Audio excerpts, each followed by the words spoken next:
안녕하세요. 현주쌤 출근길 토크 오늘의 13번째 시간인데요.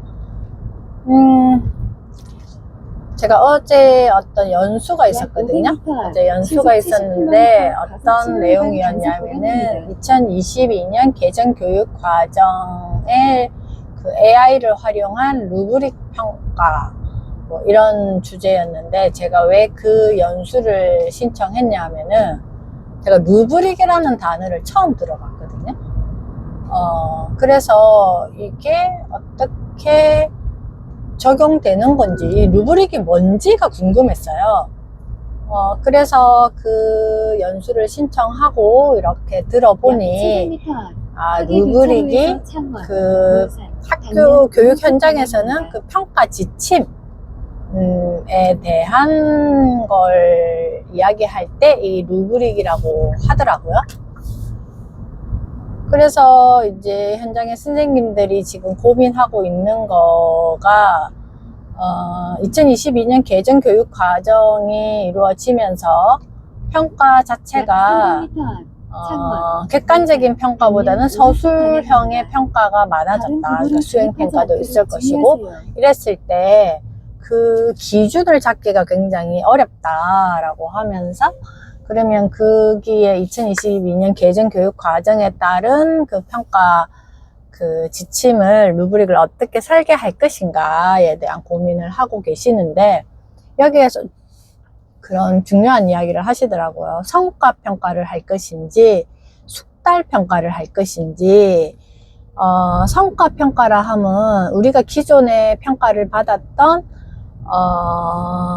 그 문제 출제자의 의도에 맞는 답을 적었을 때 맞다, 틀렸다 해서 점수화할 수 있는 거죠. 만약에 받아쓰기를 하는데 초등학생이 받아쓰기를 하는데 10개의 단어를 다 적은 친구와 10개의 단어를 다 하나도 적지 않은 친구가 있어요.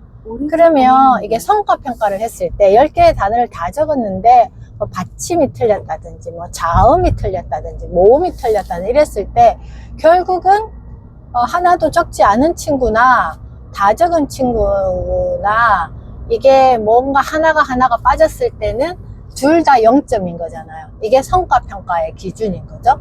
그렇지만 숙달평가의 기준을 했을 때는 이제 하나도 적지 않은 친구는 아예 여기에 대해서 평가를 할 수 있는 상태가 아니니 제로 베이스겠지만, 이 숙달평가의 기준을 했을 때는 어떤 부분에 점수를 내기보다는 그 부분에 틀린 부분에 대해서 이렇게 교정해주는 작업을 할 수 있다는 거죠. 그랬을 때 다음에 뭔가 평가를 했을 때 이 아이가 그 단어 하나에 인지하는 이 숙달 영역이 얼마나 확장되어 있는지를 이렇게 평가 근거로 잡을 수 있다라는 거죠.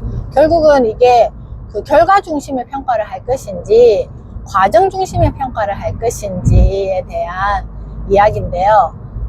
저는 유아교육 현장에 있기 때문에 아이들을 직접적으로 이렇게 평가 도구를 사용해서 뭔가 평가를 내거나 그렇게 하지는 않지만, 그래도 아이들 발달 근거에 맞추어서 영역별 어떤 평가에 어떤 강점의 지표를 표시하고 약점의 지표를 표시해서 그 강점을 더 강화시켜서 약점을 도와줄 수 있는 시스템.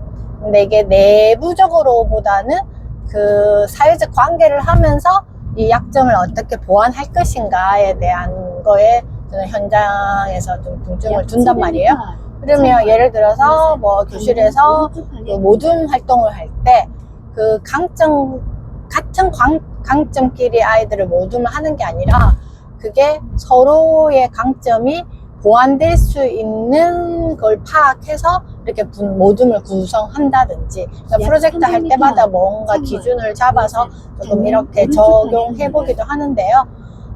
그치만 그랬을 때 어떤 그 프로젝트를 하나를 진행했을 때의 어떤 결과가 어떻게 구현되는지를 봤을 때 이 아이에게 개인적으로 어떤 발달에 도움이 되는지를 이렇게 다시 평가라기보다는 지침으로 이렇게 기록을 해두고 그 다음에 어떻게 도와줄까 이렇게 개별화적인 어떤 근거에 기반해서 이게 이런 것이 바로 이제 숙달평가에 대한 기준으로 삼을 수 있겠죠.